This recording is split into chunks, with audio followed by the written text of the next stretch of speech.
Hello दोस्तों, मैं इंद्रेश अपने YouTube channel Indresh GS classes में आप सभी का स्वागत करता हूं। तो दोस्तों, आज हम लोग भाग 3 जो हमारा चक्षु प्रकाशन स्टार्ट हुआ है, प्रैक्टिस सेट चक्षु प्रकाशन का, ठीक, उसका पार्ट 3 मतलब पर्यावरण अध्ययन हम लोग क्या कर रहे हैं, स्टार्ट कर रहे हैं। ठीक है, कल हम लोगों ने सीडीपी पूरा देखा था, आज पर्यावरण अध्ययन के बारे में पूरी स्टडी हम लोग करेंगे। ठीक है, चलिए क्वेश्चन नंबर 61 से स्टार्ट करते हैं। आज का पहला क्वेश्चन आप लोगों के सामने रहा। ठीक, बताइए क्या कह रहा है। पहला क्वेश्चन कह रहा है कि एक वाई है और एक यक्स है। ठीक है, एक क्या है, एक वाई है और एक यक्स है। ठीक, इसमें कह रहा अंगुलियों तथा अंगूठों की छाप के उपयोग से पशुओं के क्या करना है, यक्स जो क्या करता है, चित्र बनाता है। ठीक है, उपर्युक्त यक्स एंड वाई को पहचाने। यक्स क्रिया है तथा वाई क्या है, संज्ञा है। क्या है, एक्स क्रिया है, वाई क्या है, एक संज्ञा है। तो इसका हमारा क्या हो जाएगा, यक्स क्रियापरक क्रियापरक क्रिया है तथा वाई पाठ्य वस्तु है। ठीक, यक्स संज्ञात्मक क्रिया है तथा वायु क्या है, पाठ्य वस्तु है। यक्स क्या है, पाठ्य वस्तु तथा वाई क्या है, बताइए। वाई वाई क्रिया है। बताइए कौन सा, ए बी सी डी कौन सा हमारा इसमें से सही है, बताइए।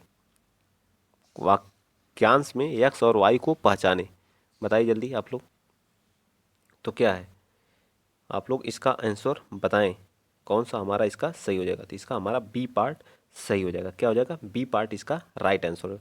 यक्स क्रिया है तथा वाई क्या है, एक संज्ञा है। यक्स क्या है, चित्र बनाना क्या है, एक क्रिया है कि नहीं, चित्र बनाना क्या है, क्रिया है।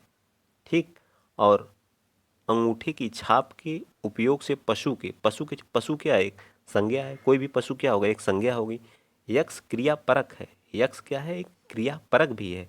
ठीक है, तथा वाई क्या है, पाठ्य वस्तु है। ठीक है, वाई क्या है, पाठ्य वस्तु है। ठीक, ये सारी चीजें ए बी और हमारा डी क्या है, यक्स पाठ्य वस्तु तथा वाई क्रिया भी है। वाई क्या है, क्रिया भी है। ठीक, चलिए आगे चलते हैं। अगला जो क्वेश्चन नंबर आप लोग 62 के बारे में बताइए।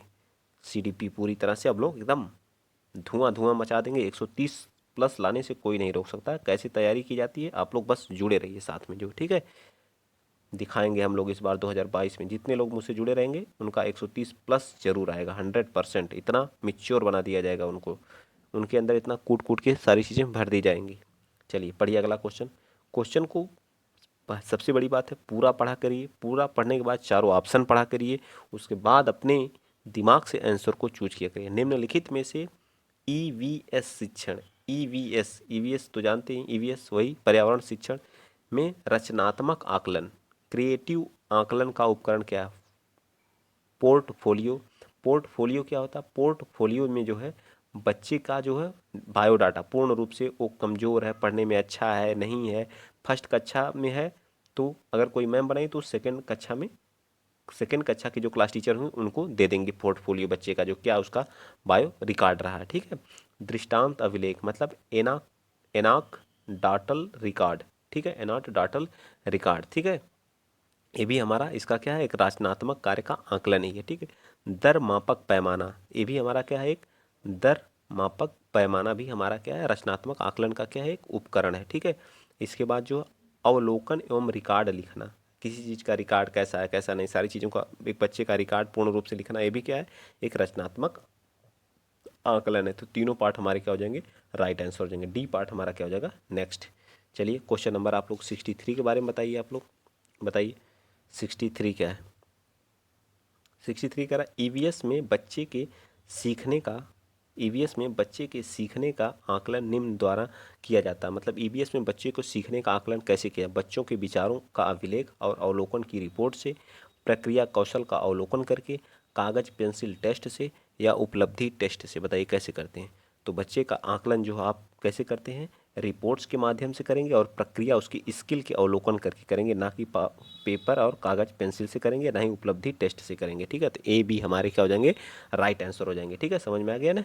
उसके रूप, उसके विचारों के अभिलेखों से भी उसका क्या किया जाता है, चेक आकलन किया जा सकता है। नेक्स्ट बताइए क्वेश्चन नंबर 64। प्राइमरी स्तर पर ईवीएस कक्षाओं की चुनौतियाँ चुनौतियाँ रहेगा, यहाँ पे थोड़ा सा मिस्टेक है। ठीक है, सही कर लीजिएगा। वह विषयों समस्याओं को भली भली प्रकार संबंधित निम्न द्वारा किया जा सकता है, व्याख्या एवं विचार विमर्श द्वारा, मुक्त वाद विवाद द्वारा, व्याख्या एवं प्रदर्शन द्वारा, विचार विमर्श के उपरांत वाद विवाद द्वारा। बताइए, वाद विवाद तो कुछ हो, कोई ऑप्शन ही नहीं है। ठीक है, इसके द्वारा तो किया ही नहीं जा सकता। तो क्या पूछा है, निम्न द्वारा किया जा समस्याओं को भली प्रकार से संबंधित किया जा सकता। बताइए 64 का। तो ये कैसे कि विचार विमर्श के उपरांत वाद विवाद द्वारा, किसके द्वारा, वाद विवाद द्वारा। ठीक है, यही हमारा क्या आ जाएगा, राइट आ जाएगा। ठीक है, क्या आ जाएगा, राइट आ जाएगा। मैं इसको गलत काट रहा था। ठीक है, यही सही है। ठीक है, आइए चलते हैं नेक्स्ट, अगला क्वेश्चन, क्वेश्चन नंबर 65 के बारे में बताइए आप लोग। ईवीएस की शिक्षा में शिक्षकों द्वारा अभिभावकों एवं समुदाय की भागीदारी को बढ़ावा देने का सबसे उपयुक्त उद्देश्य क्या है। मतलब ईवीएस की शिक्षा में शिक्षकों एवं अभिभावकों को एवं समुदाय की भागीदारी को बढ़ावा देने का सबसे उपयुक्त उद्देश्य क्या है। शिक्षकों को विद्यार्थियों की सामाजिक सांस्कृतिक पृष्ठभूमि को जानने का अवसर, अवसर जहाँ भी मिल गया वो हमारा क्या होता है, पॉजिटिव टैग होता है। ठीक है, क्या होता है, हमेशा पॉजिटिव टैग होता है। तो वही हमारा पार्ट बिना देखे मार देना। मैं इसका जो पॉजिटिव टैग जितने हैं सब लिखवाऊंगा। ठीक है, आप लोग बस सपोर्ट बनाए रखिए। अभी प्रैक्टिस करते हैं, उसके बाद पॉजिटिव टैग भी लिखवा देंगे। जिस दिन आप लोग कहेंगे कमेंट बॉक्स भर देंगे कि टैग लिखवाइए लिखवाइए, लिखवा देंगे। निम्नलिखित में से क्या है ईवीएस के अधिगम में प्रक्रिया कौशल को चिन्हित करता है। प्रक्रिया कौशल, ठीक, क्या चिन्हित करता है, वर्गीकरण, कथन, वर्णन या स्मरण। बताइए, वर्गीकरण करता है, किसी चीज़ को बांटना। ईवीएस के अधिगम की प्रक्रिया कौशल को क्या करता है, चिन्हित करता है। ठीक है, कथन नहीं करता है, ना ही वर्णन करता है, ना ही स्मरण करता है, ना ही कथन करता है। ये सब सारी चीज़ें हमारा नहीं करता। तो वर्गीकरण क्या करता है, प्रक्रिया कौशल को क्या करता है, चिन्हित करता है। नेक्स्ट बताइए क्वेश्चन नंबर 67। 67 क्या कर रहा है, ईवीएस एवं कक्षाओं में सामूहिक गतिविधियों द्वारा, मतलब समूह ग्रुप में द्वारा सीखने को बढ़ावा दिया जा सकता है। ग्रुप में बच्चों को किस चीज़ को बढ़ावा, सहपाठी अधिगम उपलब्ध कराती है। क्या कराती है, सहपाठी अधिगम उपलब्ध कराती है। यह विद्यार्थियों में सामाजिक आदान प्रदान को सुधारती है। यह विद्यार्थियों में सहपाठी एवं सामाजिक अधिगम उपलब्ध कराती है एवं उसमें सुधार लाती है। बिल्कुल सही है। ठीक है, ये भी सही है, लेकिन इनसे सटीक आंसर हमारा कौन सा है, हमारा सी पार्ट है। ठीक है, केवल जहाँ दिख जाए वहाँ नेगेटिव टैग होता है। यहाँ मैं खुद बताते चलूँगा कौन कौन सा पॉजिटिव कौन कौन सा नेगेटिव। जहाँ जहाँ भी आ जाए केवल वहाँ हमेशा क्या मानना है, नेगेटिव टैग उसको चूज करना। ठीक है, नेक्स्ट चलिए क्वेश्चन नंबर 68 बताइए। ईवीएस ईवीएस की शिक्षा में शिक्षकों द्वारा किए गए क्रियाकलापों के पश्चात प्रामाणिक एवं अर्थपूर्ण शिक्षा हेतु होना चाहिए। बताइए, प्रामाणिक एवं अर्थपूर्ण क्रियाकलापों में ईवीएस की शिक्षा में जो है शिक्षकों द्वारा किए गए क्रियाकलापों के पश्चात प्रामाणिक एवं अर्थपूर्ण शिक्षा हेतु होना चाहिए क्या, विचार विमर्श, क्रियाकलापों की सूची बनाना, क्रियाकलापों के चरण याद करना या क्रियाकलापों की पुनरावृत्ति करना। बताइए, विचार विमर्श या क्रियाकलापों की सूची बनाना, क्रियाकलापों के चरण याद करना। बताइए क्या होता है 68 का, तो क्या होगा, तो इसका क्या होगा, विचार विमर्श होता है। किसी चीज़ का पुनरावृत्ति नहीं सही होता, ना ही चरण ना ही सूची बनाना। ठीक, नेक्स्ट चलिए अगला क्वेश्चन, क्वेश्चन आप लोग बताइए 69। अर्थपूर्ण, जो हमारा अर्थपूर्ण ईवीएस की शिक्षा संभव हो सकती है। मतलब अर्थपूर्ण जो है ईवीएस की शिक्षा संभव हो सकती है यदि विद्यार्थियों के स्थानीय अनुभव विद्यालय के अनुभवों से संबंधित हो, विद्यालय के ज्ञान का प्रयोग ज्ञान की रचना के लिए किया गया हो, विद्यार्थी के स्थानीय अनुभवों को उचित महत्व न दिया जाए, या प्रशिक्षित ईवीएस के शिक्षकों के अनुभवों का प्रयोग किया जाए। बताइए कौन सा पार्ट हमारा सही हो जाएगा 69 का। तो ये हमारा ए पार्ट क्या आ जाएगा, राइट आंसर आएगा। ठीक है, ए पार्ट क्या आ जाएगा, राइट आंसर आ जाएगा। ठीक है, विद्यार्थियों के स्थानीय जो लोकल हमारे अनुभव हैं, विद्यालयों के अनुभवों से संबंधित करना जो है क्या कहलाता है, हमारा अर्थपूर्ण ईवीएस इसी से संभव है। ठीक है, चलिए अगला बताइए क्वेश्चन नंबर 70। ईवीएस के पाठचर्या में परिवार एवं मित्र क्या है, थीम है, विषय वस्तु है, उप थीम है या पाठ्यक्रम है। पाठ्यक्रम है, बताइए क्या है 70 का, तो ये हमारे क्या है, थीम है। एक क्या है, एक थीम है। ठीक है, क्या है, एक थीम है। तो ये हमारा क्या आ जाएगा, राइट आंसर। ये पार्ट हमारा क्या आ जाएगा, राइट आंसर आ जाएगा। जो परिवार एवं मित्र क्या है, थीम है। ईवीएस के पाठ्यचर्या को हमेशा क्या बाल केंद्रित एवं एकीकृत करने के लिए अधोलिखित 6 विषयों को क्या किया गया, इसमें सम्मिलित किया गया है। ठीक है, इसमें कितने विषयों को सम्मिलित किया गया है, 6 विषय। ठीक है, मैं बता देता हूँ कौन कौन से। एक परिवार है, एक कौन कौन से हैं, परिवार, परिवार एंड मित्र है। ठीक, परिवार एंड मित्र। अगला कौन सा है बताइए, भोजन है, भोजन है। दूसरा कौन सा है, भोजन है। तीसरा कौन सा, आश्रय है। ठीक है, कौन सा है, आश्रय है। ठीक, चौथा पानी है, चौथा क्या है, पानी है। पांचवा क्या है, यात्रा है। ठीक है, पांचवा क्या है, यात्रा है। और छठा हमारा चीज़ें जो हम बनाते हैं और करते हैं, वो हमारा क्या है, छठा है। ठीक है, चलिए नेक्स्ट बताइए। जो हमारी थीम थी, जो बाल केंद्रित हैं, उनके बारे में मैंने बताया। 71 बताइए, प्राथमिक स्तर में ईवीएस पढ़ाने का सबसे उपयुक्त लक्ष्य क्या है?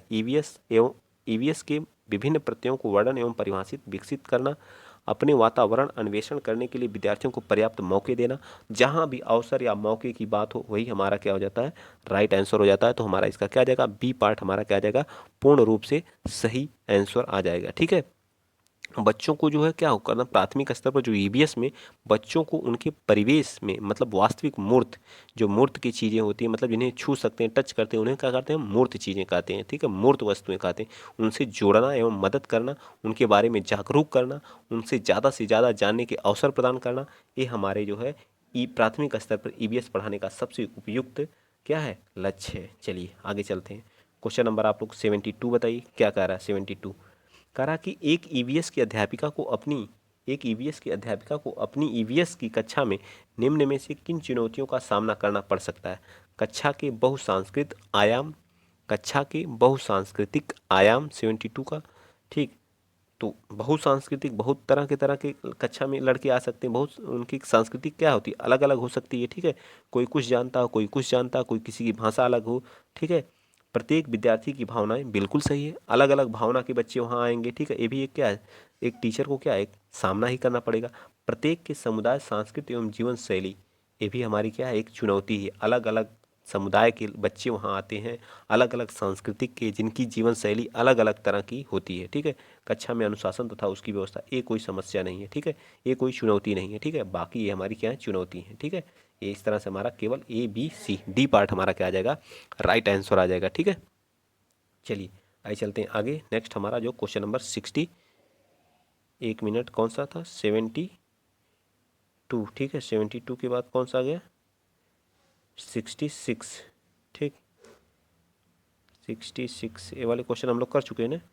ठीक है, फिर 73। ठीक, वही पीडीएफ दोबारा आ गई थी। ठीक है, चलिए जो हम लोग अभी किए हैं वही पुनः आ गई थी। ठीक है, इससे पहले वाली समस्या, चुनौती, इस तो हम लोग किए हैं ना 72। हाँ, आगे बताइए।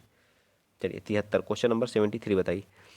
एनसीएफ 2005 कक्षा 3rd से 5th तक, मतलब 5 तक, ईवीएस को ऐसे विषय के रूप में देखता है जो निम्न प्रत्ययों एवं विचार वस्तुओं को आपस में एकीकृत करता है। विज्ञान एवं सामाजिक विज्ञान के रूप में देखता है, विज्ञान विज्ञान एवं सामाजिक विज्ञान, भाषाएं एवं गणित के रूप में देखता है, विज्ञान एवं सामाजिक विज्ञान पर्यावरण के रूप में देखता है, विज्ञान एवं सामाजिक विज्ञान एवं भाषा के रूप में, किसके रूप में देखता है? 73 का। तो ये हमें जो है किसके रूप में देखता है? हमारा विज्ञान भी इसी में पढ़ते हैं हम, सामाजिक विज्ञान भी पढ़ते हैं और पर्यावरण शिक्षा भी इसी में पढ़ते हैं। ठीक है, सारी चीज़ें हम लोग क्या करते हैं? 1 से लेकर 5 तक इसी में पढ़ते हैं। प्राकृतिक और भौतिक सामाजिक विज्ञान, मतलब प्राकृतिक, भौतिक, सामाजिक एवं सांस्कृतिक और पर्यावरण शिक्षा के मुद्दे को हम आपस में क्या करते हैं? एकीकृत करते हैं। ठीक है, आगे चलिए। क्वेश्चन नंबर 74 क्या कह रहा है? ईवीएस के पाठचर्या की रूपरेखा निम्न आधार पर बनाई है। किस पर? विषय वस्तु पर, पाठ्यक्रम पर, थीम पर, विषय वस्तु एवं पाठ्यक्रम दोनों पर। बताइए जो ईवीएस की शिक्षा हुआ किस पर बनाई गई, किस रूपरेखा पर बनाई गई? तो हमेशा किस पे बनाई गई? थीम पर बनाई गई। किस पे बनाई गई? थीम पर। ठीक है, क्या इसका कौन सा पार्ट हो जाएगा? तो सी पार्ट हमारा क्या आ जाएगा? राइट आंसर आ जाएगा। ठीक है, एनसीएफ 2005 के द्वारा जो है ईवीएस की जो रूपरेखा हमेशा थीम पर बनाई जाती है। ठीक है, चलिए आगे चलते हैं। नेक्स्ट अगला क्वेश्चन, क्वेश्चन नंबर 75 बताइए। ईवीएस ईवीएस के संदर्भ में बच्चा अपने वातावरण में निम्न में से किस ढंग से देखता है? उसके पृथक रूप से, समग्र रूप से, उसके थीम रूप से, उसके साधारण रूप से? बताइए किस रूप से देखता है? तो हमेशा वो किस रूप से? उसके समग्र रूप से देखता है। किसके रूप से? एनसीएफ 2005 के अनुसार बच्चा जो है वातावरण के समग्र रूप से देखता है। ठीक है, क्या करता है? प्राकृतिक, सामाजिक और सांस्कृतिक वातावरण, अर्थात इन सभी के माध्यम से क्या करता है? संबंध स्थापित करने की कोशिश करता है। ठीक है, बच्चों को पर्यावरण के प्रति जिज्ञासु बनाना, ये भी एनसीएफ 2005 का ही कथन है। जो पुस्तकीय ज्ञान को बाहरी वातावरण से जोड़ने पर बल देना, पर्यावरणीय मुद्दों पर हमेशा क्या संवेदनशील बनाना है, एनसीएफ 2005 का कर्तव्य है या कहता है। ठीक है, नेक्स्ट बताइए। 2000 सॉरी क्वेश्चन नंबर अगला बताइए आप लोग 76। मसालों का वह समूह जिसके प्रत्येक सदस्य को केरल में उगाया जाता है कौन सा है? काली मिर्च, हल्दी, तेजपत्ता, तेजपत्ता, काली मिर्च, इलायची, जीरा, लाल मिर्च, तेजपत्ता, जीरा, काली मिर्च, इलायची। बताइए कौन कौन सा? 76 का। तो क्या क्या? तेजपत्ता, काली मिर्च और इलायची हमारा जो है कहाँ जो उगाया जाता है? जो केरल राज्य में उगाया जाता है। ठीक है, सबसे ज़्यादा मसालों का देश किसे कहा जाता है? मसालों मसालों के देश के रूप में किसको जाना जाता है? मसालों का प्रदेश जो हमें अब वर्तमान में जो है किसको, भोपाल मध्य प्रदेश को, ठीक है, एमपी को जाना जाने लगा है, ठीक है। इस पर वीडियो जो है मैं एक अभी हाल ही में बनाया हूँ, ठीक है, आप लोग उस पर देख लीजिए कहाँ कौन सा चीज़ें उत्पादन की जाती हैं, ठीक है, वो चीज़ें आप लोग याद रखिएगा, ठीक। चलिए अगला बताइए, मसाला बोर्ड हमारा लेकिन जो है कहाँ, केरल में ही है, ठीक है, मसाला बोर्ड कहाँ, केरल में ही है। नेक्स्ट बताइए अगला क्वेश्चन, क्वेश्चन नंबर 77, किस पर्यटक के एरवाकुलम टाउन में, एरवाकुलम कहाँ पड़ता है बताइए, टाउन में बड़ोदरा जाने के लिए 10 नवंबर 2021 को ट्रेन में प्रवेश किया। ट्रेन एरवाकुलम टाउन से क्या है, 22:10 22 बजने का मतलब क्या होता है, 10:40 पर, पहले ऐसे लिखे। और 12 नवंबर, तो 10 नवंबर को स्टार्ट किया, 12 नवंबर 2021 को 14 बज के इतने पे, मतलब 14 बजने का मतलब 2 बज के, शाम का टाइम 2:10 पे बड़ोदरा पहुंचती है, ठीक है, बड़ोदरा पहुंची। तो यदि दोनों शहरों में रेलवे स्टेशन के बीच दूरी 1896 किलोमीटर है, तो पर्यटक की यात्रा के समय ट्रेन की औसत चाल क्या हो जाएगी, औसत चाल क्या हो जाएगी? औसत चाल का फार्मूला क्या होता है, कुल दूरी बटे कुल समय होता है, ठीक है, कुल दूरी बटे कुल समय होता है, ठीक है, याद रहेगा ना, कुल दूरी बटे कुल समय होता है।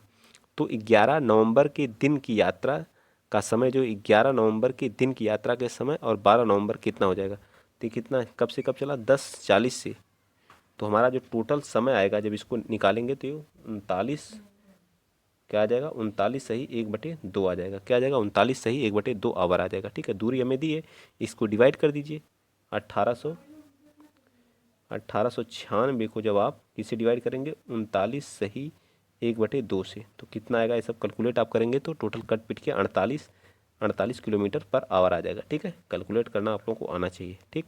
चलिए अगला बताइए, क्वेश्चन नंबर 38, उस महिला खिलाड़ी का क्या नाम था जिसने 12 वर्ष की आयु में वजन उठाने का अभ्यास प्रारंभ किया, 130 केजी तक वजन उठाने में सफलता प्राप्त की, अंतर्राष्ट्रीय प्रतिस्पर्धा में 29 मेडल जीते हैं, कितने, 29 मेडल जीते हैं, उनका नाम क्या है, करडम मल्लेश्वरी, क्या नाम है, करडम मल्लेश्वरी है, ठीक है, याद रहेगा ना, क्या नाम है, करडम मल्लेश्वरी। नेक्स्ट बताइए अगला क्वेश्चन, क्वेश्चन नंबर 79, यदि आप भारत के मानचित्र पर, यदि आप भारत के मानचित्र आप लोग सभी लोग देखेंगे, एक सरल रेखा ए बी कोलकाता, मतलब पश्चिम बंगाल की राजधानी जो बिंदु ए पर है, बिंदु ए पर, ठीक, बिंदु ए पर है, कोलकाता बिंदु ए पर है, ठीक है, और पुदुचेरी हमारा यहाँ पड़ता है, ठीक है, पुदुचेरी इस साइड पड़ता है, जो बिंदु बी पर, यहाँ पर क्या है, पुदुचेरी है। तो बिंदु ए के सापेक्ष बिंदु ए की दिशा बताइए, ठीक, 1 मिनट में इसको बताता हूँ, ठीक है, ये हमारा क्या हो गया, मैप ही बना देता हूँ यहाँ, ठीक, 1 मिनट मैप बना के आप लोगों को बता देता हूँ, ठीक। ये क्या रहता है, भारत का कुछ ऐसे मैप रहता है, ठीक। ये हमारा कहाँ पड़ता है, यहाँ पड़ता है हमारा कोलकाता, ठीक है, क्या पड़ता है, कोलकाता, ठीक है, क्या है हमारा, कोलकाता इस जगह पे। और पुदुचेरी हमारा कहाँ पड़ता है, यहाँ पे पड़ता है पुदुचेरी। तो अब बता दीजिए किसके सापेक्ष, तो बिंदु बी के सापेक्ष बिंदु ए, तो यहाँ हमारा बिंदु बी है और ये क्या है, बिंदु ए है, तो बिंदु बी के सापेक्ष बिंदु ए, इसके सापेक्ष ये कहाँ पड़ेगा बताइए, किधर पड़ रहा है, बताइए किधर पड़ रहा है, बिंदु बी के सापेक्ष बिंदु ए किस डायरेक्शन में पड़ेगा, पुदुचेरी जो बिंदु बी पर है तक खींचा तो बिंदु बी के सापेक्ष बिंदु ए, बताइए किस डायरेक्शन में, 79 का, कौन सी दिशा आ जाएगी, उत्तर पूर्व दिशा आएगी, कौन सी आएगी, उत्तर पूर्व, ठीक है। यहाँ से जब ऐसे जाएगा तो क्या आ जाएगा, इस डायरेक्शन में कुछ पड़ेगा, ठीक है, इस डायरेक्शन पड़ेगा, तो उत्तर पूर्व दिशा आंसर नहीं, उत्तर पूर्व दिशा पड़ेगा, ठीक है, थोड़ा सा तिरछा है ना मैप इंडिया का। नेक्स्ट बताइए अगला, विशेष प्रकार का नृत्य जिसे चिराव कहते हैं, चिराव नृत्य कहाँ का है, नृत्य पे भी मैं वीडियो बहुत जल्द लाऊंगा, ठीक है, आप लोग उस वीडियो को जरूर देखिएगा, ठीक। मैंने आज एक टॉपिक जो इससे आया है 1 नंबर का, उस पर मैंने वीडियो भी बनाया है, तो उसको आप लोग देख लिया करिए, ये नहीं कि मतलब नहीं देखना, ये नहीं करना, ये नहीं आएगा। तो चिराओ नृत्य कहाँ का, मिजोरम का, ठीक है, चिराओ नृत्य कहाँ का मिजोरम का, ठीक है, याद रहेगा ना, चिराओ नृत्य कहाँ का, मिजोरम का। देख लीजिए कैसे कैसे नृत्य से भी क्वेश्चन आए हुए, ये 2021 का ही पेपर है, ठीक है, 2021 का पेपर है अभी जो ऑनलाइन हुआ था। चलिए आगे बताइए, आगे बताइए हमारे देश के किस राज्य एवं केंद्र शासित प्रदेश की सीमा समुद्र तट या अरब सागर से लगती है, केंद्र शासित या, तो किसकी किसकी सीमा अरब सागर से लगती है? तो अरब सागर से हमारी देखिए यहाँ कौन सा, गुजरात है, फिर महाराष्ट्र है, ठीक, फिर और किसकी लगती है बताइए? महाराष्ट्र, गोवा, कर्नाटक, केरल। तो किसकी किसकी लगती है बताइए? बताइए, पुदुचेरी की लगती है, आंध्र प्रदेश, कर्नाटक, पश्चिम बंगाल, किसकी लगती है? तो पुदुचेरी। पुदुचेरी का एक जिला जो माहे, माहे जो कहाँ पड़ता है? केरल में पड़ता है। तो इसकी सीमा क्या करती है? इससे लगती है। देखिए क्वेश्चन कितना डीप गया है, ठीक है, कितना डीप गया है और क्वेश्चन पूछा भी है, बहुत बेहतरीन क्वेश्चन। सॉरी, माहे, मैंने कर्नाटक को नहीं देखा, कर्नाटक खुद ही है जो है, ठीक है। तो इसका क्या आ जाएगा? बी पार्ट आ जाएगा, ठीक। कर्नाटक सीमा साझा करता है, ठीक। सबसे पहले प्रायिकता हम कर्नाटक को देंगे, अगर वो नहीं रहा था ऑप्शन में तो बहुत डीपली क्वेश्चन हो जाता है जो है, ठीक, क्योंकि एक जिला जो इसका कहाँ पड़ता है? केरल में भी पड़ता है, ठीक है। नेक्स्ट बताइए, शिमला हिमाचल प्रदेश में रहने वाले कोई व्यक्ति पहले भोपाल मध्य प्रदेश का भ्रमण करना चाहते हैं और इसके पश्चात गांधीनगर गुजरात जाना चाहते हैं, तो उसकी यात्रा की दिशाएं होंगी, बताइए। तो शिमला हमारा हिमाचल प्रदेश में पड़ेगा, ठीक है, हिमाचल प्रदेश एकदम उत्तर में है भारत के, ठीक, ए है। फिर ये कहाँ आना चाहते हैं? भोपाल आना चाहते हैं, भोपाल हमारा एकदम बीच मध्य में है, यहाँ पे भोपाल है, ठीक है। फिर वो कहाँ जाना चाहते हैं? भोपाल भ्रमण करना चाहते हैं और इसके पश्चात वो क्या करते हैं? गांधीनगर गुजरात आना चाहते हैं। तो फिर हमारा कहाँ आएंगे? वो गुजरात आएंगे, ठीक, क्या आएंगे? तो उसकी यात्रा दिशा क्या होगी? तो सबसे पहले क्या आएगा? वो बताइए किधर आएगा? दक्षिण आएगा, ठीक, क्या किधर आएंगे? दक्षिण। नीचे क्या पड़ता है? दक्षिण, यहाँ तक दक्षिण आए, फिर यहाँ से क्या किधर हुए? तो दक्षिण, अब प्लस किधर गए? पश्चिम, दक्षिण पश्चिम। इसके पश्चात पश्चिम की ओर क्या हो जाएगा? डायरेक्ट पश्चिम की ओर घूम जाएंगे, या फिर भोपाल हमारा कुछ यहाँ गुजरात का एरिया इस टाइप में पड़ता है, तो सीधे पश्चिम भी कह सकते हैं, ठीक है, क्योंकि पश्चिम एकदम गुजरात हमारा एकदम पश्चिम से लगा हुआ है, ठीक है। तो हमारा क्या आ जाएगा? पश्चिम आ जाएगा, पश्चिम की ओर। तो कौन सा पार्ट हो जाएगा 82 का? बताइए, मैप रहा था तो इसको अच्छे से मैं समझाता, ठीक है, पश्चिम की ओर होगा, ठीक। चलिए आगे चलते हैं, नेक्स्ट अगला क्वेश्चन, क्वेश्चन आप लोग 83 बताइए, 83 बताइए। हमारे देश की राजधानी की स्थिति के सापेक्ष हिमाचल प्रदेश की राजधानी, बताइए स्थिति से, मैप से कितने क्वेश्चन पूछे गए? मैप से सिर्फ जो राजधानी की स्थिति, मतलब दिल्ली हमारा ए है, ठीक है, दिल्ली यहाँ पड़ता है, इसके सापेक्ष जो हमारा हिमाचल प्रदेश है, एचपी कहाँ पड़ेगा? हिमाचल प्रदेश की राजधानी शिमला और मध्य प्रदेश की राजधानी भोपाल क्रमशः की स्थिति है। तो भोपाल तो हमारा यहाँ पड़ेगा, ठीक, भोपाल दोनों की बताइए कहाँ स्थिति है, बताइए जल्दी बताइए। 83 का, तो उत्तर और दक्षिण, तो ये हमारा क्या है? किधर पड़ेगा? उत्तर पड़ेगा, ये हमारा किधर पड़ेगा? दक्षिण पड़ेगा, मैंने पहले ही बना दिया था, ठीक। चलिए आइए चलते हैं नेक्स्ट अगला क्वेश्चन, क्वेश्चन आप लोग बताइए 84 का, 84। किस वर्ष भुज जो गुजरात है भूकंप आया था जिसमें कम से कम 1000 लोगों की मृत्यु हो गई थी? बताइए किस वर्ष जो है कब आया था? 2000 में आया, 2002 में आया था, 2001 में, 2004 में, बताइए। तो ये आया था हमारा 2001, कच्छ के भुज में आया था, ठीक है, भूकंप आया था, ठीक। नेक्स्ट बताइए, क्वेश्चन नंबर आप लोग 85 बता दीजिए। दुनिया में प्रसिद्ध पश्मीना के बारे में नीचे दिए कथनों में से बताइए। पश्मीना शॉल 6 स्वेटर के बराबर गर्म देती है, बताइए कौन सा है इसका? 85 का, तो ये कौन सी है? पतले वालों की बकरियों के शरीर से काट के क्या की जाती है? बनाई जाती है। हमारा डी पार्ट क्या आ जाएगा? क्या आ जाएगा? तो ए बी सी, ए बी सी सभी हमारे क्या है? सही है, ठीक है। नेक्स्ट बताइए अगला क्वेश्चन, क्वेश्चन आप लोग 86 बताइए। ब्रॉन्ज जो हमारा कांसा होता किससे किससे मिल के बना हुआ था? साइंस के क्वेश्चन एक है, ठीक है, बताइए बी। तो हमारा क्या आ जाएगा? कॉपर और टिन से मिलके क्या होता है? बना होता है। इसमें क्या कोई बताएगा, ठीक है। नेक्स्ट बताइए 87। डॉक्टर ने किसी व्यक्ति को प्रतिदिन दवाइयों के साथ हरे पत्तेदार सब्जी, आंवला और गुड़ खाने का सुझाव दिया, तो यह व्यक्ति किसका रोगी है? एनीमिया, बुखार, मियादी बुखार या मलेरिया? तो किससे है? हरी सब्जी, तो एनीमिया की क्या होती है? कमी के कारण जो है 87 का क्या आ जाएगा? एनीमिया की कमी है, ठीक है। नेक्स्ट बताइए क्वेश्चन नंबर 88, 88। आपका घर जो है, आपका घर क्या है? यक्स यक्स दूरी पर स्थित है। आपका घर क्या है? एक्स दूरी पर स्थित है, ठीक है। आपके पिताजी की दुकान जो है वाई पर स्थित है। ये दुकान क्या है? वाई पर स्थित है। यद्यपि आपके पिताजी की दुकान ठीक सामने है, परंतु बीच में गहरी नहर, क्या है? गहरी नहर है, ठीक है, क्या है? गहरी नहर है। पिताजी की दुकान क्या है? गहरी नहर होने के कारण आप सीधे नहीं जा सकते हैं, अतः आप अपने ठीक दक्षिण की ओर, यक्स से क्या जाएंगे? दक्षिण की ओर जाएंगे। कितना जाएंगे? 200 मीटर, ठीक है, 200 मीटर दक्षिण हो जाएंगे। अपने घर से मैं निकला, दक्षिण गया, और फिर आप क्या करेंगे, पूर्व की ओर मुड़ेंगे और 150 जाएंगे। ठीक है, कितना जाएंगे, 150। ठीक है, पूर्व की ओर मुड़ गया, 150 गया। ठीक, 150 जाने के बाद उत्तर की ओर 200 जाएंगे, उत्तर की ओर 200 जाएंगे। ठीक है, उत्तर की ओर 200 गया। पिताजी की दुकान पर पहुंचते हैं तो वाई के सापेक्ष आपके घर की निम्नतम दूरी, उसकी दिशा क्रमशः कितनी है? तो निम्नतम दूरी कितनी है बताइए जल्दी। तो हमारी कितनी है, 150। यहाँ से डायरेक्ट अगर हमें नहर ना होती, ये नहर ना होती तो हमें 150 जाना पड़ता। और किस डायरेक्शन में, पूर्व डायरेक्शन में, पूर्व की पश्चिम, बताइए किस दिशा में जाना होता? तो पश्चिम दिशा में जाना होता वाई से। ठीक है, वाई के सापेक्ष का है तो वाई से हमें कितना जाना पड़ता, पश्चिम दिशा में। चलिए नेक्स्ट चलते हैं। आज के क्वेश्चन, 2 क्वेश्चन आज के लास्ट क्वेश्चन है। 89 का लास्ट को बताइए क्या हो जाएगा इसका। पक्षियों की उस प्रजाति का नाम बताएं जिसमें नर पक्षी अनेक सुंदर घोंसले बनाते हैं और मादा पक्षी उनमें से केवल एक घोंसला चुनने और उसमें अंडा देता है। बताइए क्या है वो? तो वो हमारे हैं कौन से, वाया वीवर हैं। ठीक है, वाया वीवर हैं। ठीक, और 90 बता दीजिए। हमारे देश के किसी एक भाग के अधिकांश व्यक्ति अपने घरों के आंगन में टैपिओका और नारियल उगाते हैं और इसका उपयोग करके स्वादिष्ट भोजन तैयार करते हैं।